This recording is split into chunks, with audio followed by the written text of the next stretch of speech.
All right, in this video, we're going to look at some more improper integrals. And in our first video, the unbounded behavior was the input values that were approaching infinity.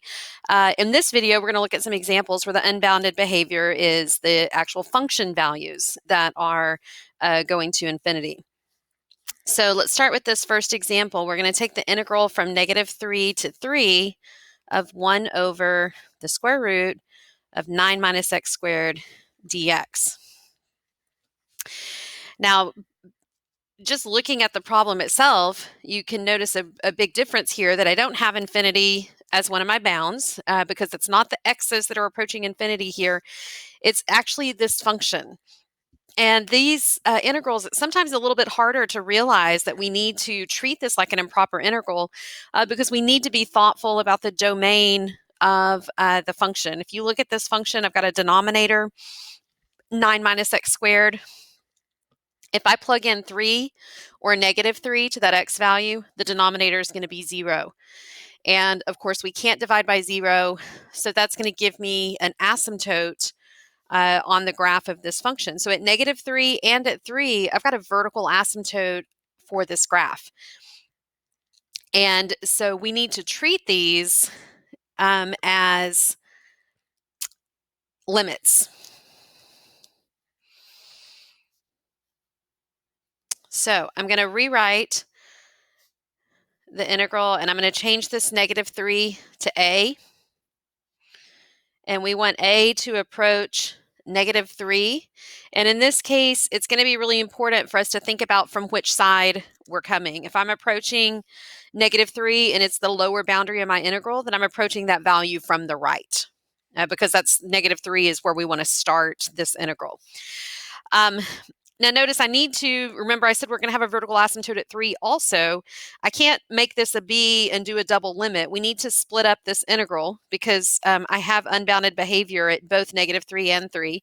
So I'm going to split it up again at 0, just like I did in the first video. 0 is always a nice value to use to split up an integral.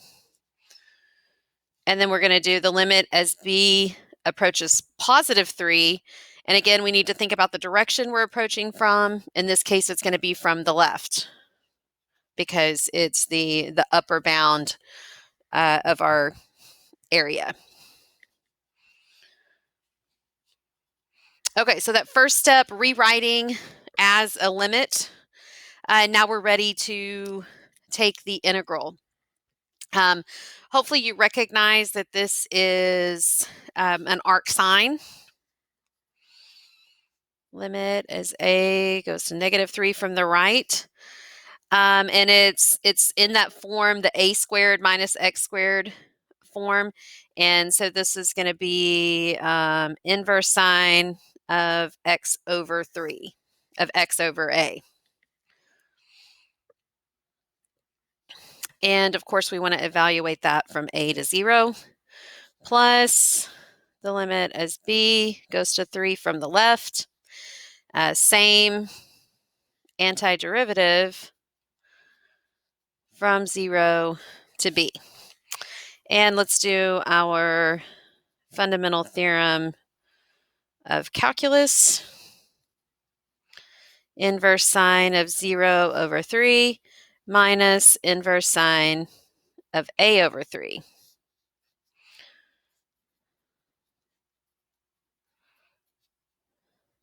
Uh-oh, I started to put from the right. That's from the left. Sorry about that little mistake there. Inverse sine b over 3 minus inverse sine 0 over 3. All right, fundamental theorem of calculus done. Now we are ready to evaluate our limits. So we're going to start out here with the inverse sine of 0. Remember, this means what angle has a sine of 0? That, of course, is 0.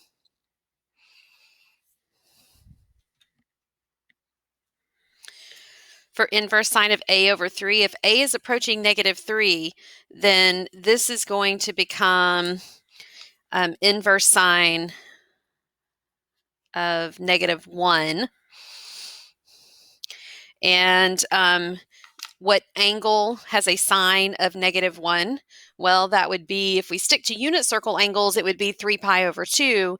But if you remember, with inverse sine, the range for that function is -pi over 2 to pi over 2. And so this is going to be minus -pi over 2. We're going to use -pi over 2 instead of 3 pi over 2. Plus inverse sine of b over 3. If we're approaching 3, that's going to become inverse sine of +1. So what angle has a sine of +1? That, of course, is pi over 2. Minus inverse sine of 0. Again, the angle whose sine is 0 is 0. Now, I will say, before we finish this up, whenever we're splitting up an integral like this, whatever values, wherever you split up the integral, and it doesn't matter where, because once you apply fundamental theorem of calculus, those terms are always going to be the same and they're always going to zero out. Inverse sine of 0 minus inverse sine of 0. Same thing happened in our previous video when we split it up. Those are always going to zero out. In this case, they just both happen to be 0, and 0 minus 0 is 0. But even if I got some value here, I would just be subtracting the same value over here. And so what's really going to matter are these values that come from the expressions that have the a and the b in them.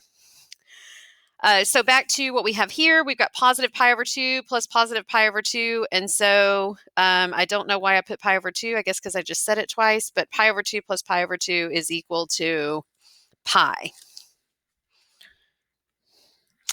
So that is one type of improper integral where the function values are where the unbounded behavior occurs, when it's occurring at the x's that are the limits on our integral. That we could also have that unbounded behavior happening in between the boundaries on the integral, like this example. We're going to look at the integral from 1 to 10, 1 over cube root x minus 2 dx. So if we take a moment to think about the domain of this function, you can see that if I plug in a 2 for the x, that's going to give me a denominator of 0, which of course would cause a vertical asymptote on the graph of this function.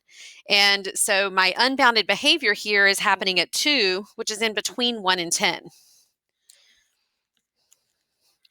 And so we're going to have to split this integral up again.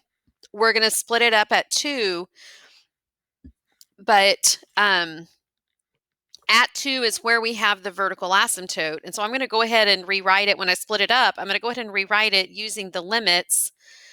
I'm going to have the integral starting at 1, and I'm going to go to b, because my unbounded behavior is going to be as b approaches 2. And if I'm approaching it, I'm starting at 1 and approaching b, that's going to be approaching from the left side of b. And I'm going to go ahead and rewrite this to get it in the form for us to integrate. And then our other limit, we're going to start at 2, which is where the unbounded behavior is happening. So I'm going to put an a there, and we're going to integrate to 10. A is going to approach 2 from the right. X minus 2 to the negative 1/3 dx. All right, now we're ready to anti-differentiate. So I have the limit as b approaches 2 from the left.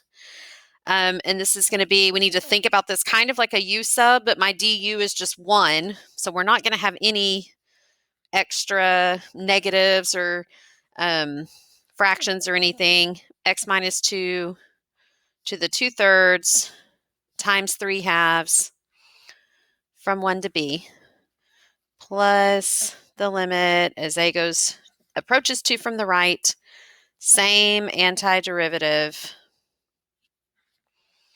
from a to 10. And now I'm going to do fundamental theorem of calculus, plugging in the b first. I'm going to go ahead and rewrite this back in radical form because I think that's going to make it easier for us to think about what these values are. Cube root of 1 minus 2 squared plus the limit as a goes to 2 from the right, cube root